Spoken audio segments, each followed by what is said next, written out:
जी हाँ, वो रिलेशनशिप है बॉयफ्रेंड और गर्लफ्रेंड वाला रिलेशनशिप। बड़ा इंटरेस्टिंग भी लगता है लोगों को जब हम बॉयफ्रेंड और गर्लफ्रेंड की बात करते हैं। आप कैसे पहचानें कि जिस पर्सन के साथ अपनी लाइफ आप जीने की कोशिश करना चाह रहे हैं या जो आपको लगे कि हाँ ये पर्सन मेरे लिए एक अच्छा इंसान हो सकता है। पहली चीज़ होती है रिलेशनशिप में, वो होती है वो इंसान आपके लिए कितना अच्छा है, वो है म्यूचुअल ग्रोथ। अब म्यूचुअल ग्रोथ क्या होती है? Hello friends, I welcome you back to my channel Mano heal by Meena Rawat. और आज मैं फिर हाजिर हूँ एक नए टॉपिक के साथ। और जिस टॉपिक पे आज मैं बात करने वाली हूँ वो बहुत ही इंटरेस्टिंग टॉपिक है और वो टॉपिक जो है वो रिलेशनशिप से रिलेट करता है। अगर आपको लगता है कि ये मैं पेरेंट्स के रिलेशनशिप पे बात कर रही हूँ तो नहीं, अगर आपको ये लगता है कि मैं फ्रेंड्स के रिलेशनशिप पे बात कर रही हूँ तो नहीं। यहाँ पे मैं बात कर रही हूँ एक ऐसे रिलेशनशिप के बारे में जिसमें दो लोग इंटीमेट होते हैं और अपनी जीवन को एक साथ आगे बढ़ाने की कोशिश करते हैं। जी हाँ, वो रिलेशनशिप है बॉयफ्रेंड और गर्लफ्रेंड वाला रिलेशनशिप। तो ये जो टॉपिक है, ये टॉपिक बड़ा इंटरेस्टिंग भी लगता है लोगों को जब हम बॉयफ्रेंड और गर्लफ्रेंड की बात करते हैं। लेकिन ये सिर्फ टॉपिक इंटरेस्टिंग नहीं है, ये रिलेशनशिप भी बहुत सीरियस होता है और इसमें लोगों को बहुत सोच समझ के जाना चाहिए। बिना सोचे समझे, बिना एक दूसरे को जाने अगर कोई इस रिलेशनशिप में जाता है तो वो बहुत ज़्यादा धोखा खाता है और अपनी लाइफ को बहुत हद तक डिस्ट्रॉय भी कर देता है। तो आज मैं जिस बारे में बात करना चाहती हूँ वो ये है कि आप कैसे पहचानें कि जिस पर्सन के साथ अपनी लाइफ आप जीने की कोशिश करना चाह रहे हैं या आप जिसके साथ आगे बढ़ना चाह रहे हैं अपनी लाइफ में as a husband and wife और या फिर अपने पार्टनर के रूप में, तो आपको उसमें क्या क्या ऐसी चीज़ें देखनी चाहिए जो आपको लगे कि हाँ ये पर्सन मेरे लिए एक अच्छा इंसान हो सकता है। तो जो सबसे पहली चीज़ होती है रिलेशनशिप में वो होती है रिस्पेक्ट। अगर वो आपकी रिस्पेक्ट नहीं करता तो इस रिलेशनशिप को बिग नो है, क्योंकि जहाँ पे रिस्पेक्ट नहीं है वहाँ पे रिलेशनशिप का कोई मकसद नहीं बनता। सबसे पहला जो उसूल होता है किसी भी रिलेशनशिप का वो रिस्पेक्ट होता है। अब रिस्पेक्ट करने का मतलब क्या होता है?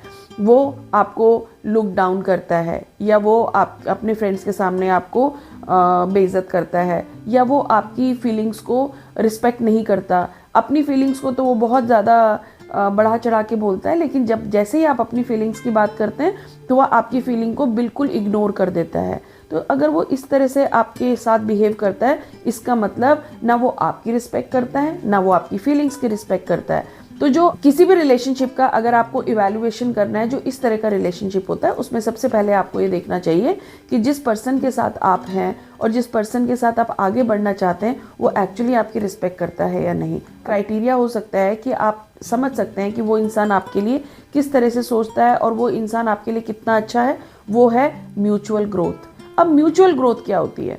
म्यूचुअल ग्रोथ का मतलब वो अपने करियर को भी इंपॉर्टेंस देता है और साथ के साथ आपके करियर को भी इंपॉर्टेंस देता है। वो ये नहीं करता कि नहीं तुम तो लड़की हो, तुम्हें तो घर में बैठ जाना चाहिए, या फिर मैं कमाऊंगा तुम घर पे रहोगी। आपने इंजीनियरिंग करी है, आपने मेडिसिन किया है, आपने पीएचडी करी है, लेकिन वो आपकी इस पढ़ाई को बिल्कुल इंपॉर्टेंस नहीं देता और वो आपसे एक्सपेक्ट करता है कि आप वो करें जिससे उसको सपोर्ट मिले करियर में। आपके करियर के लिए वो बिल्कुल भी सपोर्टिव नहीं है। तो जहाँ पे म्यूचुअल ग्रोथ की बात नहीं होती वहाँ पे रिलेशनशिप का कोई मतलब नहीं बनता। अगर आप कुछ करना चाहते हैं लाइफ में, अगर वो आपको सपोर्ट नहीं करता तो इस रिलेशनशिप का कोई फ़ायदा नहीं है। ये तो फिर सेल्फिश रिलेशनशिप है ना, ये कोई ट्रू रिलेशनशिप थोड़ी है। तो ये आपका जो एक सेकंड क्राइटेरिया है कि आप समझ सकते हैं कि कोई इंसान आपको अपनी लाइफ में कितनी इंपॉर्टेंस दे रहा है और वो इंसान आपके लायक है या नहीं है। ये तीसरा क्राइटेरिया है सपोर्ट। अगर आप अपनी लाइफ में, ठीक है, उसने आपको स्पेस दे दिया, आप अपनी लाइफ में जो करना चाहते हैं उसने आपको बिल्कुल आप वो कंफर्टेबल है और आप वो कर सकती हैं जो आप चाहती हैं, लेकिन क्या वो आपके करियर में आपको सपोर्ट कर रहा है? सपोर्ट करने का मतलब, सपोज आपने एक बिजनेस स्टार्ट किया तो क्या आपके बिजनेस में उसका सपोर्ट है? सपोर्ट सिर्फ यही नहीं होता कि वो आपके साथ बिजनेस में आ जाए। सपोर्ट का मतलब ये भी होता है कि वो आपको फाइनेंशियली सपोर्ट करता है या नहीं करता, या फिर वो आपको आपकी हेल्प करता है। अगर आप कहीं पे फंस जाएं तो वो आपको हेल्प करता है उससे ओवरकम करने में। क्योंकि कई बार आपको कुछ इन्फॉर्मेशन नहीं पता होती, लेकिन अगर वो आपके बिजनेस में आपको सपोर्ट करता है या वो आपके काम में आपको सपोर्ट करता है किसी ना किसी रूप में, ताकि आप अपने काम को अच्छे से कर पाएँ, तो इसका मतलब वो एक बहुत अच्छा इंसान है। लेकिन अगर वो ऐसा आपके साथ नहीं कर रहा तो आपको फिर सावधान हो जाना चाहिए कि वो पर्सन आपके लिए ठीक है भी या नहीं। जिस क्राइटेरिया पे आप अपने पार्टनर को इवैल्यूएट कर सकते हैं वो है अंडरस्टैंडिंग। अब अंडरस्टैंडिंग क्या? अंडरस्टैंडिंग मतलब आप दोनों के बीच में कितनी म्यूचुअल अंडरस्टैंडिंग है, आप कितना एक दूसरे को समझते हैं। आप, क्योंकि जब हम किसी के साथ रहते हैं ना, जब हम किसी के साथ रहना शुरू करते हैं और बहुत ज़्यादा एक दूसरे को लाइक करते हैं, एक दूसरे की रिस्पेक्ट करते हैं, एक दूसरे को सपोर्ट करते हैं, तो आपको समझ आने लगता है कि उस इंसान की लाइफ में क्या ज़रूरतें हैं, उस इंसान की लाइफ में क्या प्रायोरिटीज़ हैं। तो अगर आप उनकी प्रायोरिटीज़ में उनके साथ हैं, उनकी लाइफ में अगर आप उनके हर कदम पे उनको साथ दे रहे हैं, उनको अंडरस्टैंड कर रहे हैं, तो ये एक बहुत ही बड़ा ब्लेसिंग होता है किसी भी रिलेशनशिप में। तो अगर आप इस तरह के रिलेशनशिप में हैं जहां आपका पार्टनर आपको समझता है, आपकी फीलिंग्स को समझता है और आपके जो दुख हैं, आपकी खुशियां हैं, अगर उनको समझता है, तो इसका मतलब वो पर्सन आपके लिए बहुत ही ज़्यादा अच्छा है और उस पर्सन के साथ आप आगे जाने का सोच सकते हैं। इसके बाद जो नया क्राइटेरिया जिस पे आप उसको परख सकते हैं वो है एक्सेप्टेंस। एक्सेप्टेंस का मतलब ये है कि वो अगर कोई गलती करता है या क्या वो अपनी उन कमियों को आपके सामने एक्नॉलेज करता है। क्योंकि जो नार्सिसिस्ट पर्सनालिटी वाले लोग होते हैं वो दूसरे में तो कमियां निकाल देते हैं, लेकिन अपने में कमियों को बिल्कुल भी बर्दाश्त नहीं करते। उनको बिल्कुल अच्छा नहीं लगता कि कोई उनके अंदर कमियां निकाले। तो सबसे पहली बात अपने लिए एक्सेप्टेंस, कि हाँ वो एक्सेप्ट करे, हाँ मेरे अंदर ये कमी है लेकिन मैं इसमें काम करने की कोशिश कर रहा हूँ। क्योंकि जब कोई इंसान उस चीज़ को एक्सेप्ट करता है तो फिर उस चीज़ पे वर्क करने की भी कोशिश करता है और हर चीज़ के लिए आपको ब्लेम नहीं करता, अपना गुस्सा आपके ऊपर नहीं निकालता।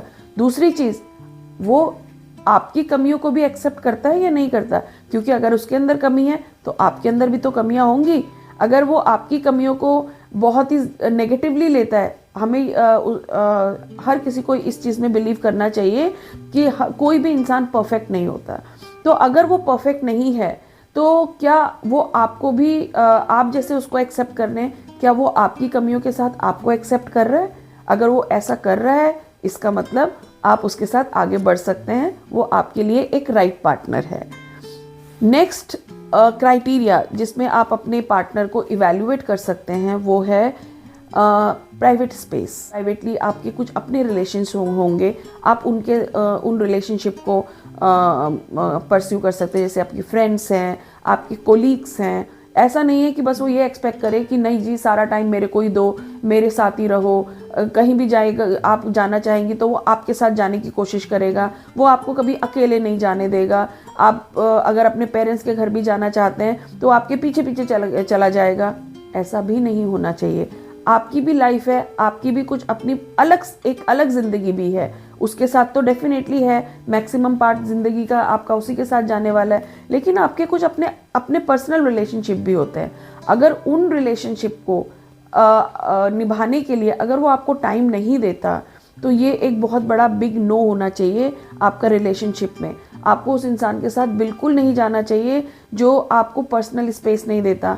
आप जो अपने लिए एक स्पेस चाहते हैं, क्योंकि आप एक इंसान के साथ 24/7 365 डेज एक साथ रहते हैं, तो आपको भी रिफ्रेशमेंट चाहिए होती है उस रिलेशनशिप से। लेकिन अगर आपका पार्टनर आपको वो करने के लिए अलाउ नहीं कर रहा और या वो आपको करने से रोक रहा है, तो उस केस में आपको सोचना चाहिए कि ये पार्टनर आपके लिए कैसा होने वाला है लाइफ में।